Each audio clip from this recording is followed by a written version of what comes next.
About 2 years ago, I was driving home from a family reunion pretty late at night, and the drive was about 2 hours. I didn't stay the night because I had to be back for work the following day. Most of the drive was on roads with dense bushes and trees on either side, the real creepy ones you see a lot in movies. Anyway, I had been driving about 45 minutes, and I was starting to get really tired. You know how sometimes you just suddenly become really tired out of nowhere? Well, yeah, that happened to me. I knew I wasn't going to last, but I didn't come across any place that I felt I could park and safely sleep. Anyway, after it became clear to me that I wasn't going to find a place to pull up, and my tiredness wasn't going away, I did something very questionable. I pulled over to the side of the road onto the grass, behind some bushes, to try and hide my car from anybody else who was going to come past. The roads weren't empty. I came across another car every few minutes or so. I made a mental note that the time was 11:22, and then fell asleep. Sometime later I was awoken by a scratching sound. I looked at the clock. 11:50. The sound stopped after a few seconds, and because I was still extremely tired, I didn't bother looking around and simply went back to sleep. I was later awoken by the same sound, and it was now 12:40. This time it really freaked me out because the sound didn't stop. The thought ran across my mind that it was just an animal inspecting the car, but why would it return almost an hour after it had left the previous time? I looked in my rear-view mirror and just managed to catch a glimpse of something running away into the forest. Now, at the time, I thought it was the damn hook killer. You know, the one that scratched that couple's car and then slaughtered the guy when he got out to investigate. So I got the hell out of there. There was a bend no more than 100 yards up the road, and as I came around it, there was a car, parked off to the side of the road with the driver's side door opened. I slowed down just to look to see if anyone was in there. There wasn't. Then I looked in my rearview mirror. I didn't see anything, and all of a sudden, this guy comes sprinting around the corner. He starts screaming at me, shouting stuff like, "Hey! Hey you! Get the hell out of your car!" I noped the hell out of there and sped off. I never saw the guy again. Moral of the story? Don't freaking sleep on the side of a deserted road.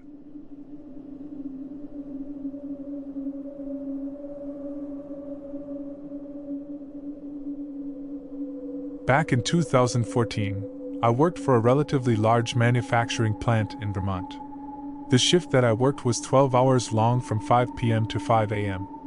Everyone in the facility worked these long hours, so in return the owner of the company allowed us to have 1-hour sleep breaks in our cars, so long as we didn't abuse the privilege.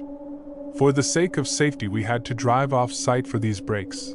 But the company was located up in the forest, so we could pull alongside the road that leads up to the plant and still be able to sleep in pitch black darkness. Usually I would take my sleep break at the same time as my coworker so we could park behind each other and make sure the other person did not oversleep. This day, however, my coworker was out sick, so I would be taking my break alone. The alarm on my phone went off at 11 p.m., which told me it was time to get a nap in. I grabbed some chips from the vending machine on the way out and walked into the parking lot. Once I was inside my car, I rolled down my windows to let the spring breeze blow through. It was the middle of May, so it was just cool enough to not cook yourself inside the car. I proceeded to drive out of the security gate and up the hill that overlooks the work site. All in all, it was probably a 3-minute drive. I put my car into park and finished my bag of chips. The air felt so good that I decided to leave my windows rolled down while I slept. I reclined my seat, set an alarm on my phone for 12 a.m., and closed my eyes. Before I knew it, I quickly fell asleep to the sound of the frogs and crickets chirping in the forest. I remember waking up to the sound of something rustling along the forest out my passenger's side window. I instantly thought it was a bear, although I've never seen one in the 10 years I have lived here. It might be a deer, I thought, but rolled up my windows just in case. I strained my eyes to see what was moving along the forest, but I couldn't make out any shapes beyond the first row of trees. The noise had stopped, and I continued to look for another 5 or 6 minutes. Yeah, it must have been a deer. Usually I'm not this cautious, but when you just wake up from a nap, your mind has a tendency to overthink the little things. I looked at my phone and saw that only 30 minutes had gone by since I parked.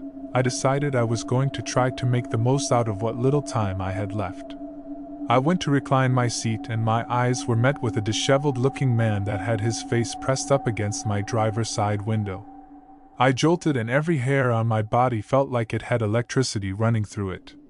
He widened his eyes after he saw that I noticed him and said in a low voice, almost as if he was whispering, "Hey, can you give me a ride to the store?" I turned the keys in my ignition and at the same time I heard the handle of my driver's side door trying to be opened.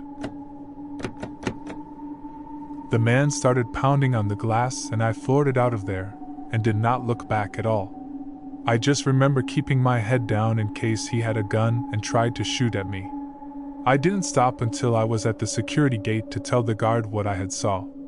The guard looked extremely concerned and radioed for backup at his station in case the man tried to enter our site.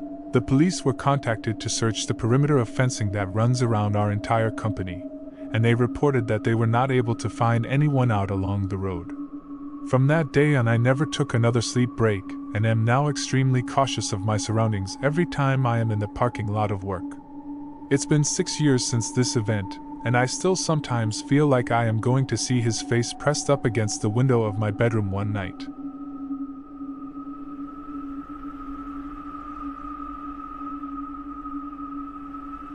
About 10 years ago, when my husband, let's call him Daniel, and I were still living in Virginia, we were traveling back home after visiting my family up north. We crossed the state line into Virginia at about 11 p.m. and decided that we needed to take a break from driving, because neither of us could stay awake any longer. We saw a sign for a rest area and decided to pull off there.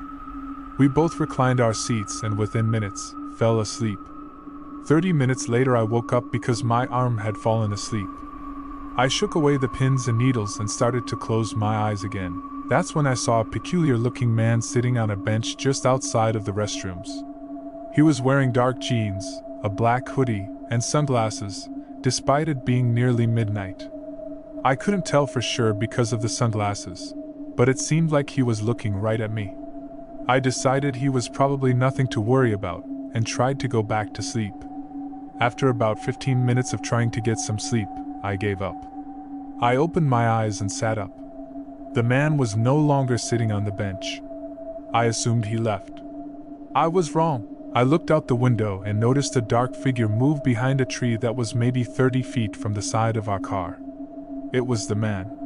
At this point I was getting a little creeped out, so I woke Daniel. I told him about the man and he looked out the window, but the man was gone. He disappeared completely. Daniel lazily told me it was probably nothing to worry about and immediately fell asleep. I sat there for a while longer, still trying to sleep. I was so exhausted.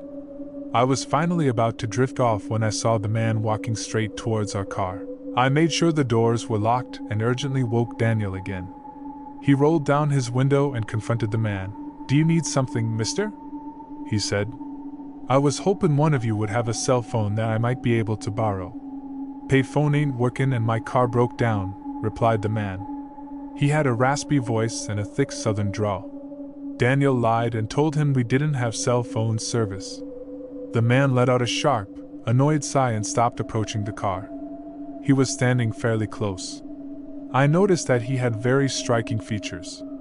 Smooth, dark brown hair and very defined cheek and jaw bones. After a few seconds of just standing there, his face went blank and he started to walk towards the car, much faster this time. He put the key in the ignition and sped off.